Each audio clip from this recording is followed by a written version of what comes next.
We'll talk about how to fix or how to solve the problem of access failed on the application of Slack. You will click on settings and you will enter here. In this page you can click on apps, default apps, app settings.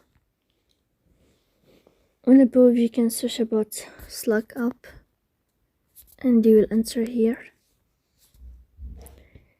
Then you can click on first app and you can click OK.